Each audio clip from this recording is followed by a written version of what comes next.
ഈ രാജ്യത്തെ രക്ഷിക്കണമെങ്കിൽ ആത്മീയ കേന്ദ്രങ്ങളെ അഥവാ മഠങ്ങളെ നിയന്ത്രിക്കപ്പെടണം. ഈ രാജ്യത്തിൻ്റെ സമ്പത്തിൻ്റെ ഏകദേശം 25% പല മഠങ്ങളുടെയും കൈവശമാണ്.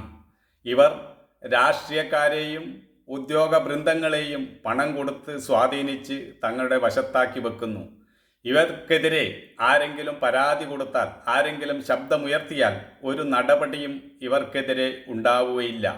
ഇവർ എല്ലാ അഴിമതിയും നടത്തുന്നു, കള്ളപ്പണം വെളുപ്പിക്കുന്നു, ആയിരക്കണക്കിന് 10,000-കണക്കിന് ഏക്കർ സ്ഥലങ്ങൾ വാങ്ങിയിടുന്നു, കൃഷിഭൂമിയൊന്നും കൃഷി ചെയ്യാതെ അങ്ങനെ തരിശാക്കിയിടുന്നു. ഇതിനെതിരെയൊന്നും ഒരു ഭരണാധികാരിയും ഒരു നടപടിയെടുക്കുവാനും തയ്യാറല്ല.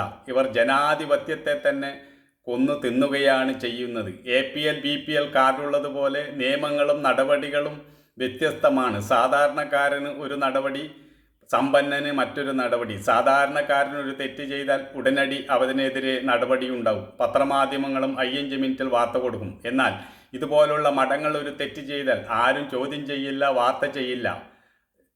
രാഷ്ട്രീയ പാർട്ടികളും ഓടുന്നത് സമ്പത്ത് കുന്നുകൂടുന്ന ദിക്കിലേക്കാണ്. രാഷ്ട്രീയവും ഇന്ന് ഒരു ബിസിനസ്സായി മാറിയിരിക്കുന്നു. ഇതിലെല്ലാം പരാജയപ്പെടുന്നത് സാധാരണക്കാർ തന്നെയാണ്.